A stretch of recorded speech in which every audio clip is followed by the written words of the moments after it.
big events that happen in the United States. And, yeah, if you're waiting to get the sheet, just pass it around behind the room. Just make sure you get it. 2 full days. Like 2 people live wrong. And then the third day was crazy. How's everybody? This is faces I haven't seen for a while. Even some new faces. You have new faces?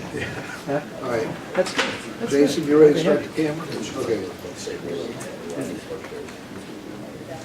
Okay. Okay, welcome to the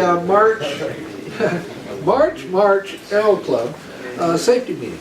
My name is Roger Mann, and I'm the safety officer for the club, and Bob Pierce over here sitting down is the Aero Club manager, and we got the chief flight instructor over here, John Law, and then I think, let's see, and we do have a newer instructor coming, and we got Randy Ball over here, who's the T-34 guy. He does the formation training primarily. And we got David G., which is our chief mechanic. We've got loads of thousands of people in there. Yeah, operations director. And he tries to do all this stuff, work on the airplanes. Let's see, and Morimoto. oh, what, is he here? In the back. Huh? In the back. Oh, gee, what are you sitting way back there for? No, James. So I can sleep. Yeah, no, wait a minute, you're supposed to be sitting over here, gee, what's... Paul's not here today. Yeah. I couldn't see him, I mean, I was like going, huh? Okay, yeah, there, yeah, okay. And, let's see, do you have anything to say tonight? Want to talk to us or anything? Chew us out? I think only about the Aero show, that's about it. Yeah. We Yeah. can do that later. Okay. All right. What we typically do here is we do have a little routine that we do, and what we go into is that we usually introduce new people in the club, people that have either recently joined, and if you're a person who thinks you're going to join here real soon, and I know we got one of those guys here, you can stand up and introduce yourself. So why don't we start with you over here, and a Marine. This is a Marine, okay? A real Marine. My name is Trevor Peterson. I'm a tank officer at 29 Palms. I own a little Cessna 150. Just going here to join. I'm trying to get my private pilot's license right now. I have like 85 hours. So I just need to really take the check ride, but yep. Okay. All right. Anybody else who's new and has never done this before? I think I have to put my glasses on to see if there's anybody. Don't cheat now. If you've never been here before, please stand up. Let's see. You've been here before, right? Yeah. Once or twice. Yeah. I think we're okay tonight, so you don't have to worry about it. Okay. The next thing is new pilots, new pilot ratings. This includes solo. This also includes airline pilots, Air Force pilot, Marine pilots, Marine officers will sit in the back seat. Anything that you've gotten new in, sold, anything, nobody's done nothing at all in the last month. Well, I know the weather's kind of bad. We got 2 people working on there. Well, I know. Working on stuff. Jason, who's our cameraman, he's working on his CFI. And he is going to be our next flight instructor, and he's... Well, he hasn't passed the test yet. We're not sure if we're going to hire him. But I get a retest, though. So you know what? You look smart enough. I'm already planning on the retest. Have the retest next month. At least we didn't get any booze out of this. So that was what we were with this. Okay. All right. Let's see. Experiences. This is where you get to shine a little bit, and you can talk about something that's happened to you in the last month. Names are excluded. We don't want to bring up anything that might get us in trouble. But not really. Yeah, you can. And this includes even experiences in the Marines too. I got one, just a minor one. I was just flying a practice ILS today into John Wayne, and was vectored, making a left turn on the final. I looked down, there was a white drone, maybe 100 feet below me. Just went Wow. right below me that way. So I told the tower, and then, but yeah, it was just like, it was like that. I couldn't Yeah. even see it. What altitude? I was at 2,000, about 2,400 or so. He was about maybe 100 feet below me. Yeah, we had a See, they meeting don't- about they that don't know that a either. while back. We probably should do another one because it is become a real problem. It's to the point where FAA is raising their eyebrow about it, to the point where they're making regulations, of course, and anybody that's involved with this stuff knows that, you know, they're really tightening down on these unmanned vehicles. Well, they're violating the height limit, and the FAA doesn't want accidents. So Yeah. they're gonna start fining pretty heavily pretty soon. Yeah. Like, they're already doing it. And so just be aware and just keep your eyes open, especially when you're down at those lower altitudes. Okay, anybody else that has a story to tell? We used to have George Watson in here, and he always had a story to tell, because he's a manager of an airport down near San Diego. Okay, nobody? Nobody has nothing? I got some Navy stories. You're late. Hi, How you doing? good and you? Okay. Okay, the next one, our Aero Club manager is going to talk to us. If he talks too long, just start, you know, acting like you're going to sleep or something. Okay, flying blindfolded, or better known as complacency. That's what we're going to talk about tonight. So, Aero Oh, you Club missed all the manager's other stuff? He's going to talk to us. Yeah, okay. Well, I have 2 pages here to cover, so just bear with me. If you're flying one of the aircraft and you go into the computer and you apply the coupon to your total amount that's owed, be sure and attach the coupon. If it's not there, you're going to get charged. We've been nice about this, and we make phone calls, we fill it out, and it's not working out, so therefore you're going to be charged, and you're going to complain when you see it on your credit card. I want to talk a little bit about maintenance. 234 Whiskey Papa. For the T-34s, we've converted all the Hobbs time to time in service, which actually becomes a TAC time. And in this, 234 has got the first TAC installed. It's an electronic TAC that will give you flight time, which is like a Hobbs, and it will also give you TAC time, starting at 1300 RPM, and the shutoff is at 2600 RPM. The next one is 5.7. In the same realm, I just ordered another one yesterday. It takes about 2 weeks for it to get here. And eventually all the T-34s will be operating only on the tachometer itself. Now 234 is already in the computer, so when you read it, it goes into the computer, please, for those people flying the T-34. 03, we want to talk about 03 and cost of parts and why sometimes our costs go up.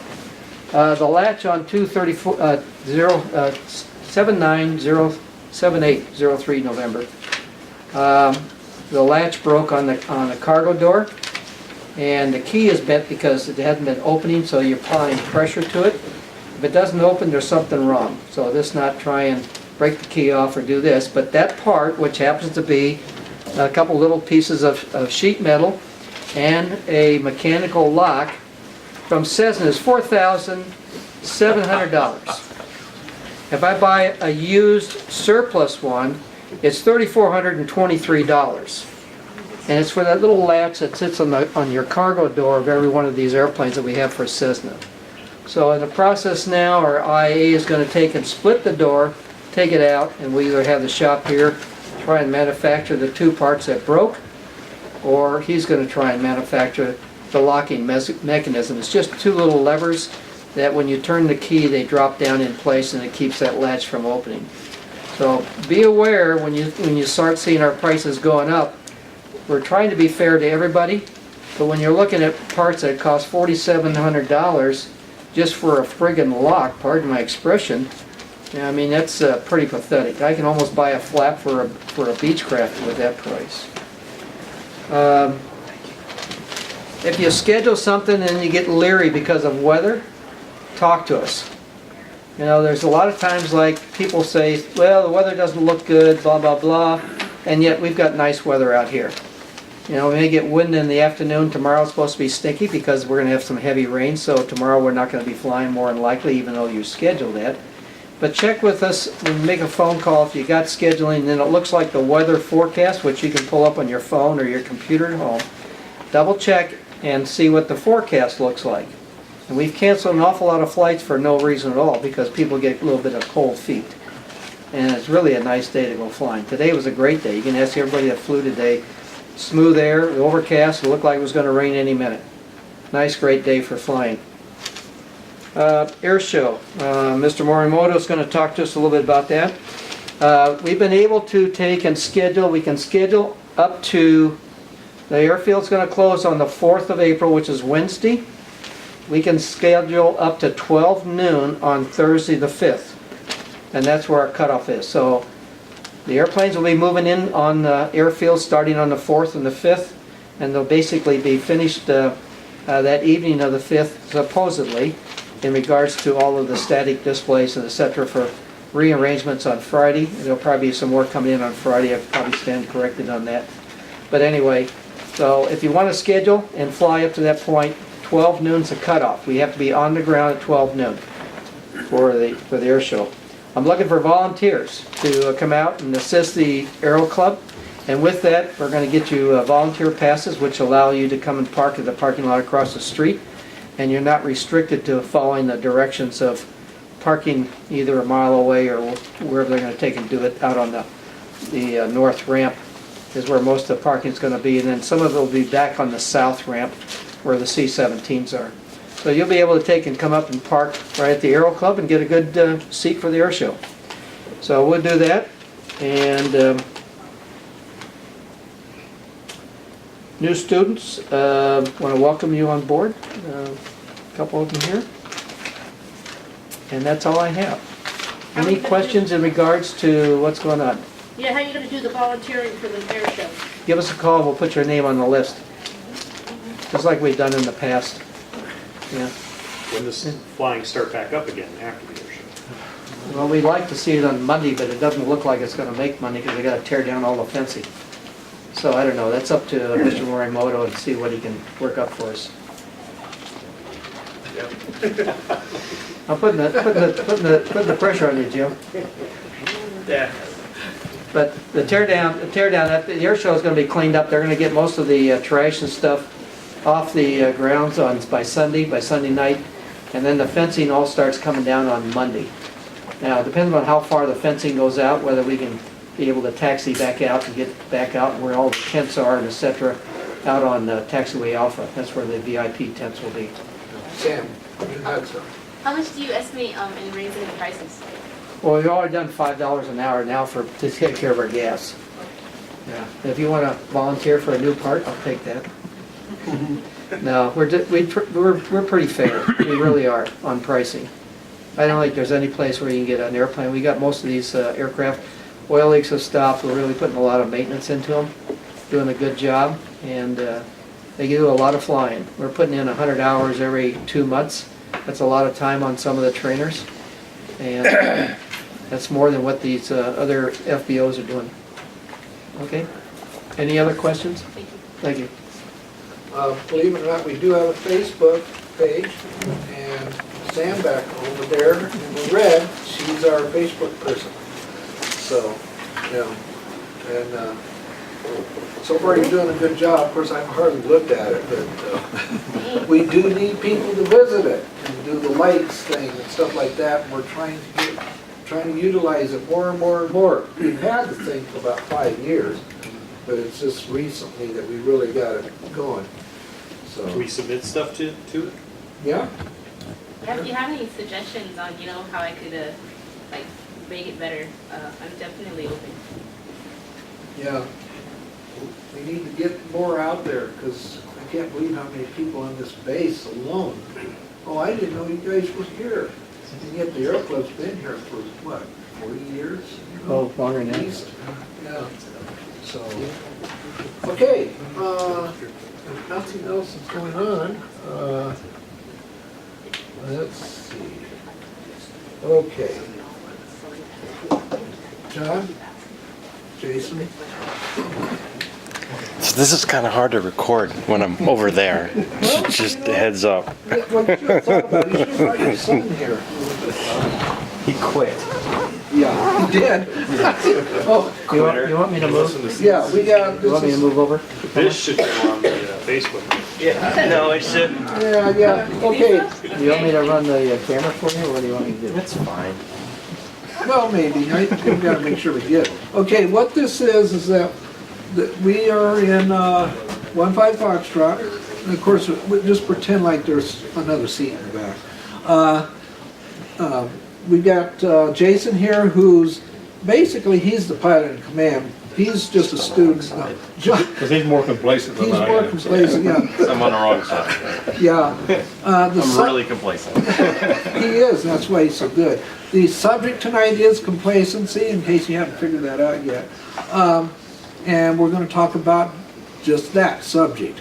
And what we're gonna be doing here is that we're flying and we're gonna be going up to like to Bakersfield. And Jason here is the one that's made the flight plan out. And I'm just an innocent passenger, and I'm totally right about everything, so.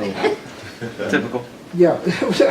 So anyhow, we haven't really, are we off the ground yet? Yes, Oh, we are. Okay, then I better sit down then. We're going, we're heading to Edwards. Yeah. I haven't checked if, I don't even know the restricted area up there. I don't even know if it's clear or not. I haven't checked yet, but I was gonna try to cut through that way. Well, You know, okay, well, save some time. should What flight plan is for schedule? should we actually check on, I mean, I thought we were supposed to check on this. I think they'll just, Joshua Approach will tell me, right? If I get close enough, so I'm not really kind of worried about it. I mean, I wouldn't worry about it. yeah, well, it'll be fine. I mean, because what I really want to do is go over the Mojave Spaceport so we can look down and see what's going on there and then look at the windmills. But if we cut right over Edwards, it makes a nice flight. We don't need to check. Well, I know, I'd love to see Edwards and those airplanes up there, you know. Oh, yeah, we I can don't see really it know in the what- dirt. Yeah. The runways. My dad used to fly. Transponder off. Yeah. My dad used to fly, he used to tell me he couldn't fly in restricted, so I don't really understand that. Like I said, Joshua Approach will give us this. So we don't need to worry about it. What are we doing with that mountain there? Or are you, what are you doing? I It's thought- actually shorter if we go right over the top than to go around. And I'm Really? trying to save time. And plus, you're in the back seat and I don't want to Well, listen to you anymore. well, I know. The faster we get there, the better my sanity is. Oh, gee, wow. And we're saving gas. Are we? And it's an Aero Club airplane. Oh. So we want to get there as fast as possible. Oh, I see. In other words, you just don't want to pay the money. That's right. This way we're closer to Kern too. We get to look down and see Kern. Oh, So gee. it's kind of neat. Wow, wow. I'm all about the visibility. Well, So just, okay, well, I haven't heard anything from John over here. I think he fell asleep. Did he? Oh, my goodness. Wow. Are we Okay. there yet? How much longer? Yeah, is that, what's that red thing there? Is that what? What is that? When you push, I heard the engine going up. Is that, how come it's all the way out? Oh, you don't have to worry about that. It's saving fuel. We're leaning out, and it's running cold anyway, so we lean it out and make it run hot, and we save a little bit more gas. Okay, well, what about the mountain that's coming up really quick now? I can see it. Oh, that's fine. We don't need to worry about that. It'll be fine. We get a little upwind draft right when we get closer, just pushes us right over. Well, how many times have you flown this up here? Many times. Many? Yes. Many. So many times he's forgotten how many times. How many, Yes. is that what it is? Okay. Too many times. Wow. Going to Beale and back. Too many Gee, times. Okay, gee, I don't know if I want to be flying with you guys. You're fine. Hey, you get a free ride, What, right? well, yeah, but not if I'm dead. Wow, well, okay, gee, I hope we get on the ground safely. Oh, you'll be fine. We'll go to Tehachapi. Gee, oh, wow, isn't that high? It's all right. We don't have to worry Have you about it. checked the density altitude on No, it don't matter. Look, if we were able to land, we should be able to take off, right? it? Works right, right? Well, yeah, that does make And there's sense. wind wheels, so there's windy, so we should be all right. Oh, okay, wow, okay. All right, I think that's enough.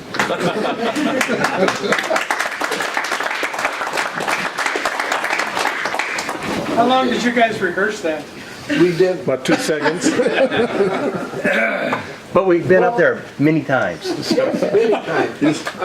Well, you know, Jason's used to doing it because he does that in real life too when he plays, so that's why he was so good at it. The complacency part. The complacency part, yeah. Okay, so anyhow, enough said on that. All right, we just did a scenario which basically was in fun and that kind of thing, but after reading some things up on complacency, it's kind of scary a little bit. So let me go in here. Okay, complacency is defined as overconfidence from repeated experience on a specific activity. And of course, you notice it doesn't talk about flying. That could be true of just about anything you do. Your pre-flights, it could be just flight planning, it could be flying the airplane, or it could be mowing your lawn at home. So, you know, complacency is one of those things that get people.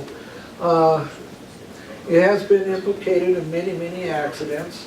Of course, they can't necessarily directly say that complacency had something to do with it, and yet on survivable aircraft, on some of the things I read with NTSB, where the pilot, you know, where they survived, they admitted that it was because of their complacency that caused the incident that took place.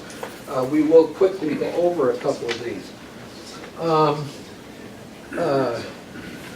It's hard to recognize in a lot of ways, although, you know, what we did here was pretty obvious, but it doesn't necessarily mean it's that blatant when you are flying with somebody in an airplane, a partner, or somebody like that.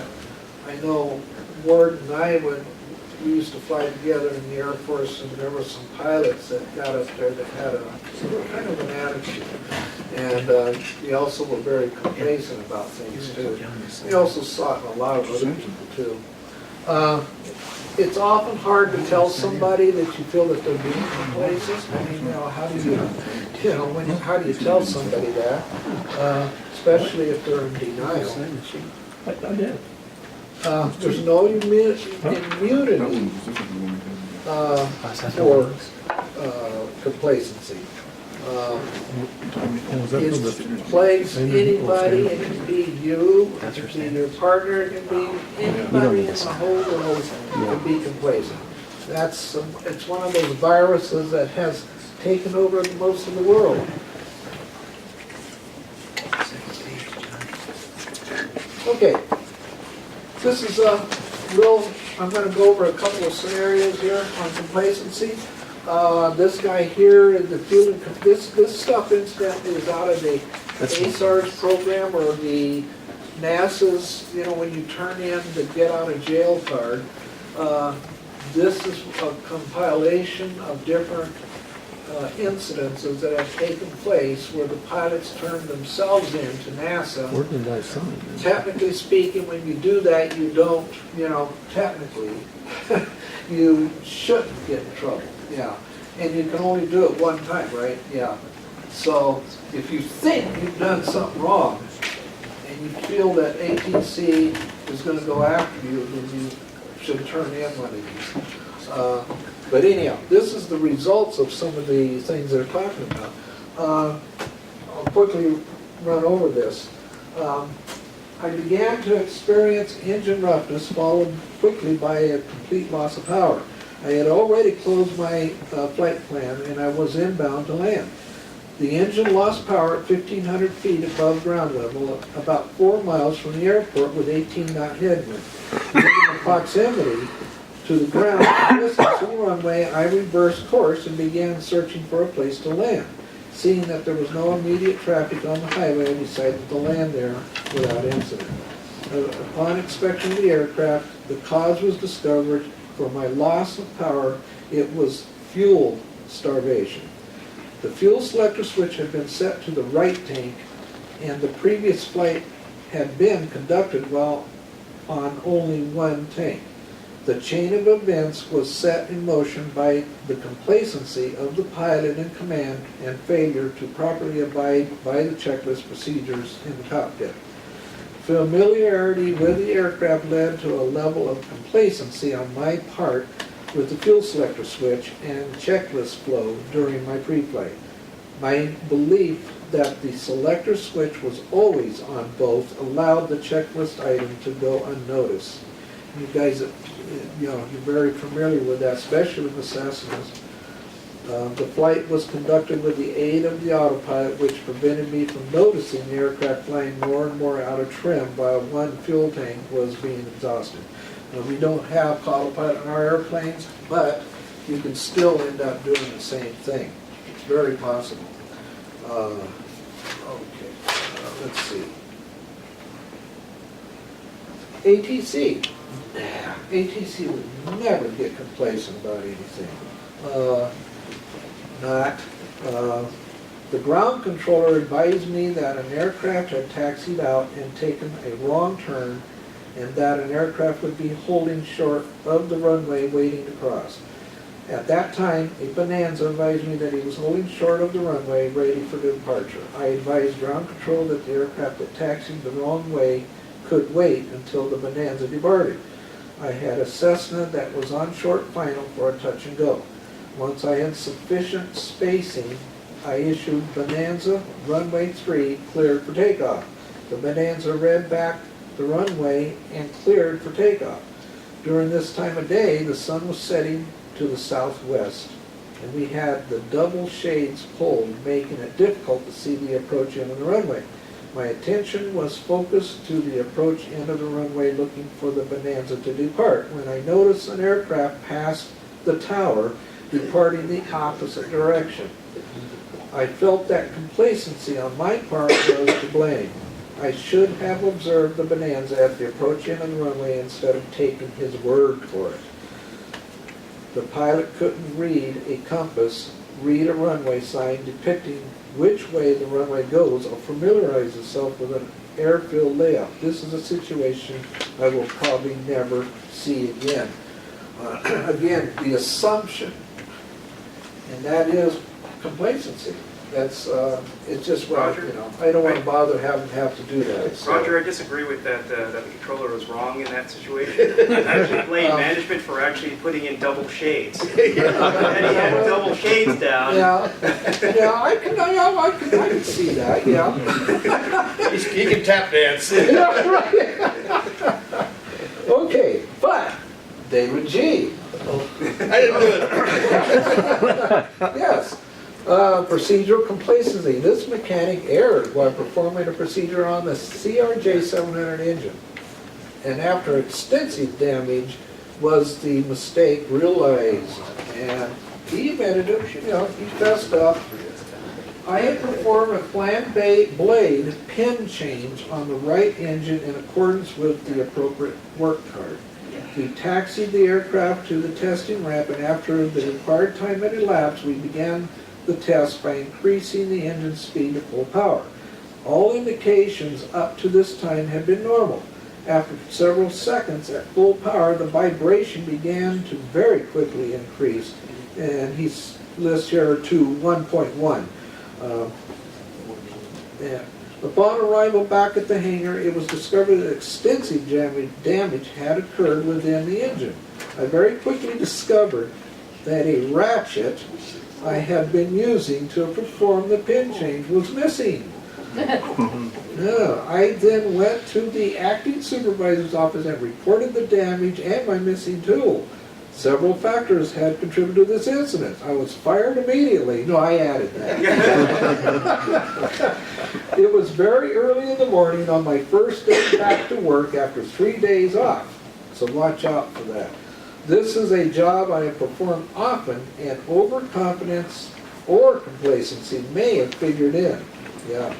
From the left seat mechanic's report, the procedure was not followed, and that's what they came out with. Okay. Bill, we never do that. No, that's, Never, yeah. David? Lesson learned. well, that's why you don't put your name on your tools. Yeah, well, David, he always, he said, my toolkit, I never, it was open this morning, I don't know what happened, I don't know who got into it, but anyhow. As spare. Yeah, spare, yeah.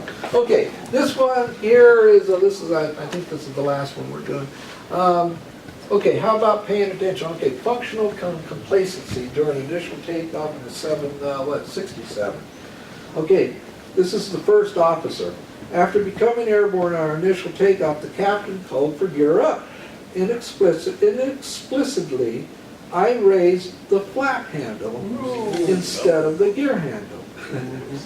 Over the next several seconds, the flaps retracted while I was confirmed lateral navigation at 400 feet AGL, selected vertical nav, which is, for a fancy term for you put it on autopilot. At 1,000 feet AGL, and responded to the tower's call to change to departure control. During this time, the flaps were retracting, and the minimum airspeed indicator hook increased until the stick shaker activated. Now, for you people that don't know what that is, that's like your stall warning horn going off in the Cessna. It's the same type of thing. In the larger airplanes, the yoke starts shaking back and forth. That's the warning for they're approaching a stall. When this happened, I looked at the flap indicator, realizing my error. And let's see, I realized my error and extended the flaps to takeoff position. Flaps number 5, whatever that means to you guys that fly 767. Simultaneously, the captain reduced the climb angle. I raised the gear handle, and the aircraft accelerated, and the stick shaker stopped. The rest of the departure was normal. I screwed up. Quote unquote. No excuses. I have no idea why I reached for the flaps instead of the gear. I have successfully raised the gear without error for decades and buckets of hours. Slow down, don't rush, fight complacency. Don't think it can't happen to you. And that's his words. So, those are some of the things that can take place. And let's see. On a real quick note on this, risk. We talked about risk management, and Civil Air Patrol risk management is a big thing. Civil Air Patrol really makes us, they rub our nose in it. And here at the Aero Club, we don't necessarily talk about risk management a lot, not like the Air Force does. For those of you who've flown for the Air Force know that the Air Force gets into the risk management. If it's something that's risky, that's going to get you in trouble, don't do it, unless you're in a war type situation. In this situation here, this was an article. I do have a copy of it up here if anybody wants to read it. Basically, this is just only a slice out of that article. It's a longer article, but out of the middle of it, I took this thing out as far as risk and complacency. And what this individual was talking about was that, complacency, accepting risk, can follow distinct patterns, okay? Basically what he's saying is that if a person who's a student starts out flying, their complacency level is probably the lowest they'll ever be, because they're paying attention to everything that's going on. The thing about it is, though, and John, when he takes up, these new students, you don't take them up when the weather is super bad. You don't take them up when the winds are out. They just don't want to go there. I don't know what. Pretty much, yeah. And so they're trained in that atmosphere, but they're trained to reach that risk level and feel comfortable with it. Well, according to this author, that now, when they get to private, they now have that confidence level and that risk they're willing to take to just do a basic point A to point B flight. But then, as time goes, they start getting a little more comfortable. So they go to another level. And there's a certain point where they will start, maybe depending on the personality of a person, they get to that next level where they want to take maybe just a little more of a risk. And then what he got into in the article was that if you get into what is a situation where you get in trouble with the airplane, an aviation event, he called it, he gave a couple examples, like flying into IMT. In other words, flying into, you're a VFR pilot, and you fly into clouds or something like that. And you get yourself, you get through it, but it scares the living daylights out of you. So you go back, and he says there's 3 levels to that. He says there's the one level where you come back, you learn the lesson, you sit there and go, but you kind of back out to the point where I'll never take off ever again if there's clouds in the sky. So that's kind of going too far the other direction. But then there's that individual that gets in there and kind of blows it off and just goes, okay, I survived that.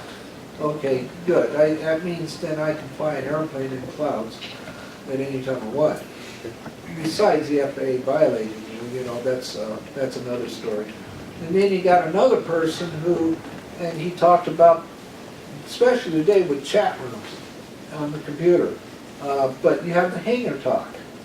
And you have this, well, there I was, okay, those stories. Well, sometimes those are good to hear. It's good to hear about, like ALPA has that model, you can't live long enough to make all the mistakes that pilots make, so you read accident reports so that you don't repeat the same thing. But when you're sitting around like in a room like this, where you just are in the Aero Club down there and you start talking about, one of the little stories that they have in this article is a guy who came in with ice on his wings, and when he landed, he got it on the ground, but he got in and he started talking around and started bragging about it. Well, here's these younger pilots sitting there listening to him. Wow, oh man, that's really, maybe someday I'll be that good too, And there was even an instructor who sat there and says, well, all you still had another 1/4 inch of ice on your wings. It would become a real problem, But he even just blew that thing off. And so it was like, really? You're kidding me. This guy should have been, what were you doing flying up there in this kind of, when you had icing like this?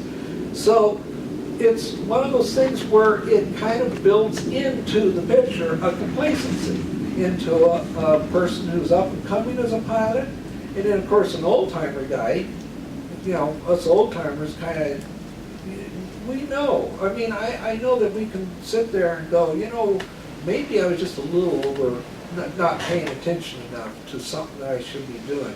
You got to remember, you're not always around pilots who are people who have got lots of experience, especially in the Aero Club. We've got Sam over there who's just starting out.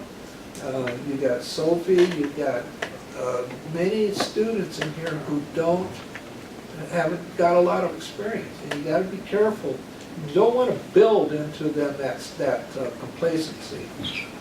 Any questions?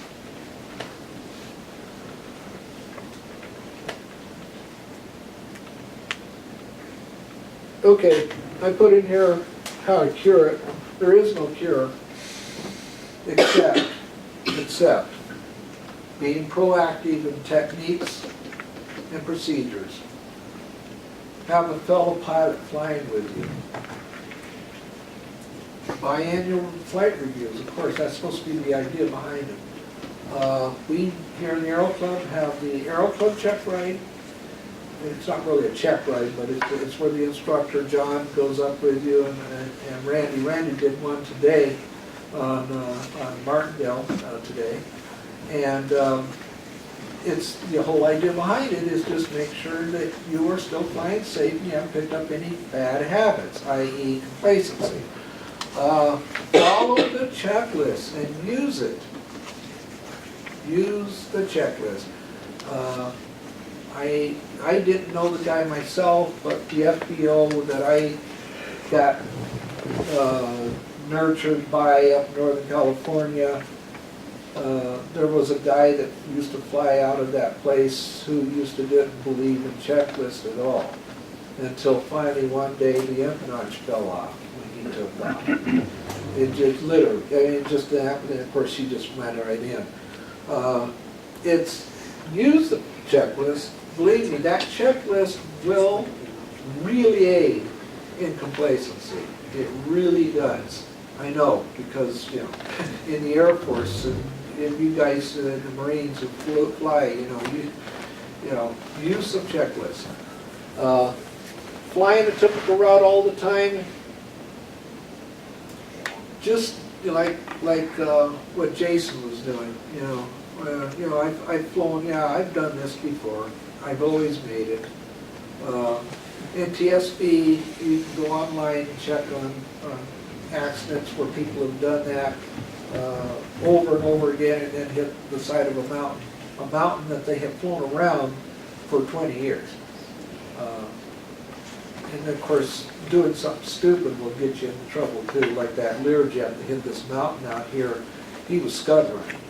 So that wasn't necessarily complacency, although in a way it was, because he didn't want to take the time to do an IFR flight from Palm Springs to Chino.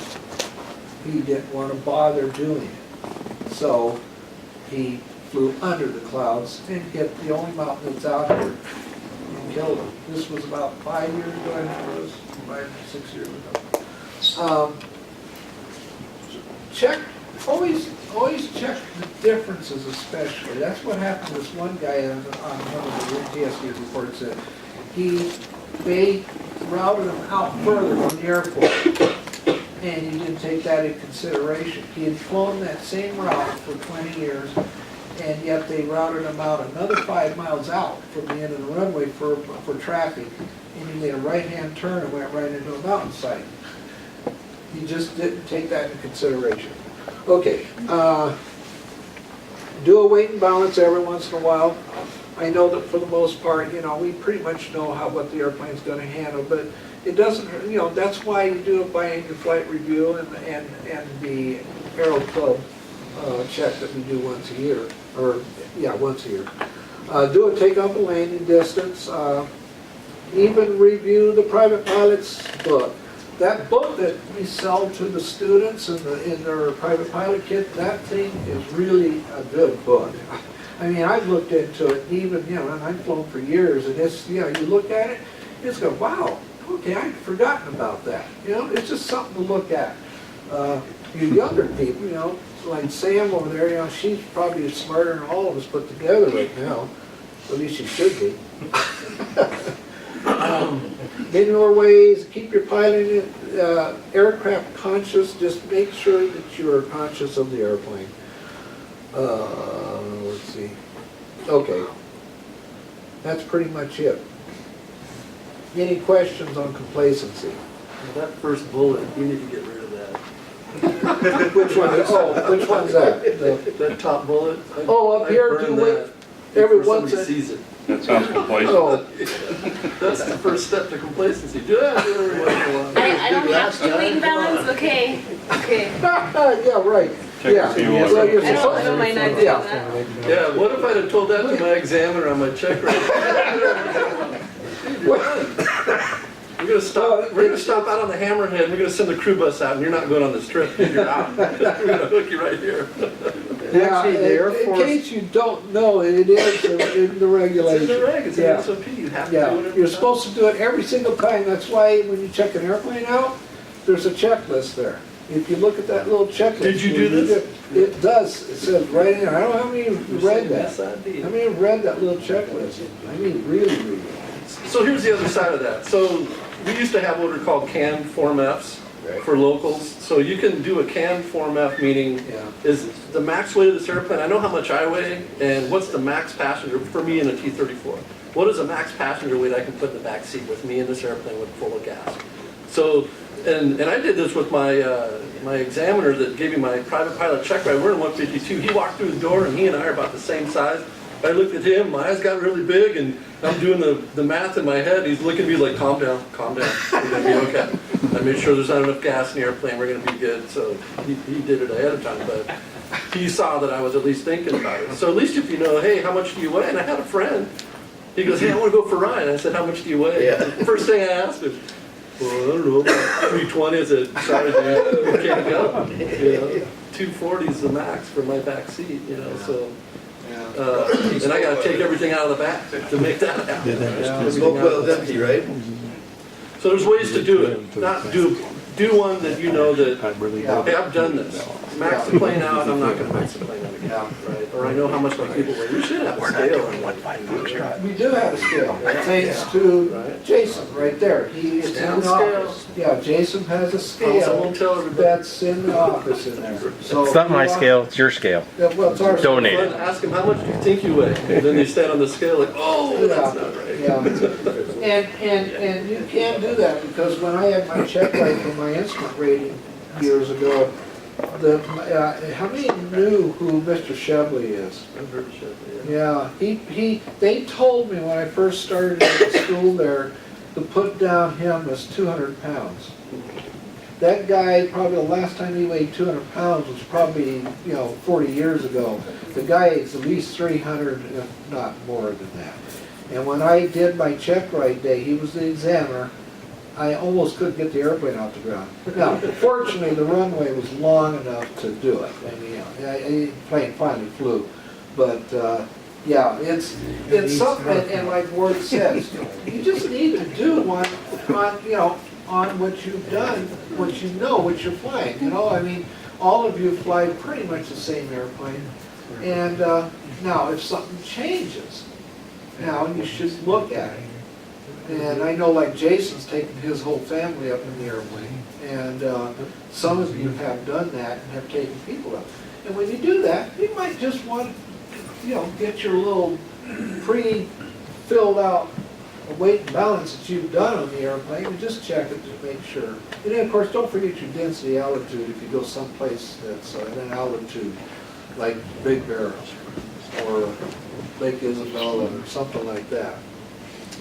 I've always found, I've taken a lot of ladies flying, and it's rude to ask a lady how much she weighs, right? So I always say, how much you weigh? I said, overestimate and add 10 pounds. Just to make them feel better about themselves a little bit. So they don't get all upset by me asking them, hey, how much do you weigh? Ask before the first date.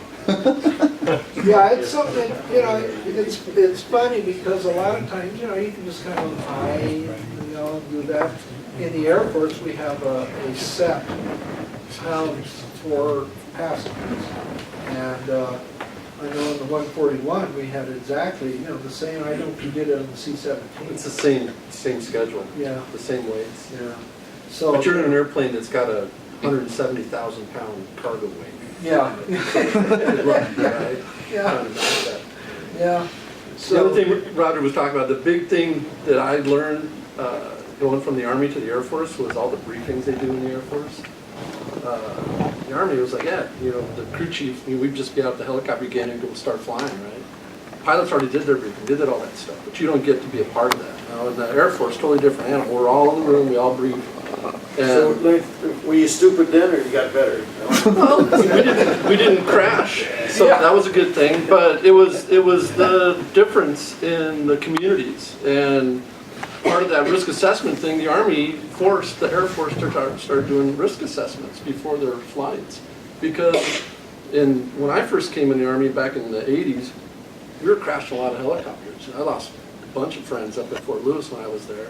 And they said no more, so they started doing all this risk assessment stuff. Are you flying at night? Are you using the NOGs? How many hours do you have? How many hours in the last 30 days, 60 days, 90 days, all that good stuff. And they started saying you're not going. The weather's not good, or something's not right. The illumination's not right.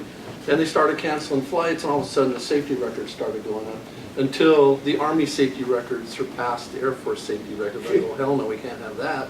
So the Air Force starts doing the risk assessment process, even though the Air Force doesn't fly, with the radar altimeter set to 50 feet. So it's not the same animal, but it helped apparently to fix all that stuff.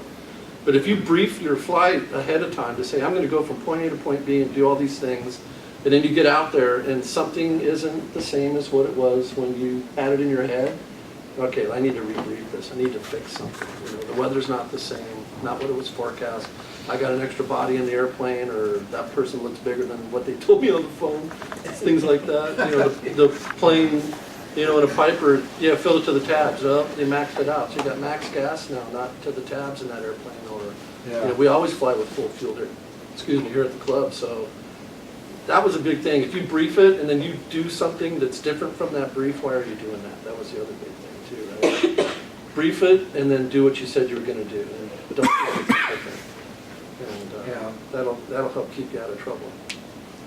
That's what the jets out there, the L-29s, those guys used to do that all the time. Not, you know, once what they briefed is what they flew. That was that. Okay, any other questions? Anything? Okay, Mr. Marumoto, did you want to say anything? Okay, well, everybody knows that we're having an air show. So the airfield, we're going to try to get the airfield open on Tuesday, the 10th, probably by 9, but we have to, like Bob said, we got to get everything off the airfield. So we're going to be, as soon as that air show's out, we're going to try to clear out as much as we can, and then clear out everything as we can, as much as we can here before Tuesday.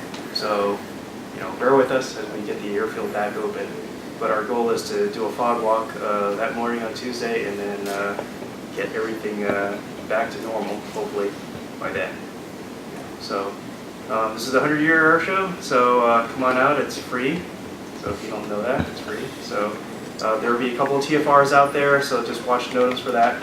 Okay, and no looky-loos. TFR will probably go out to 5 miles, service to 8,000, service to 15 for the Thunderbirds.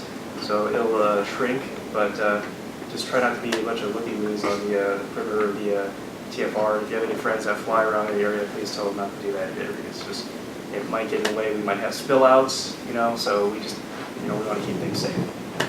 Okay? So, you know, the Goodyear blimp wanted to come, but we told them no, because they're just too slow. So,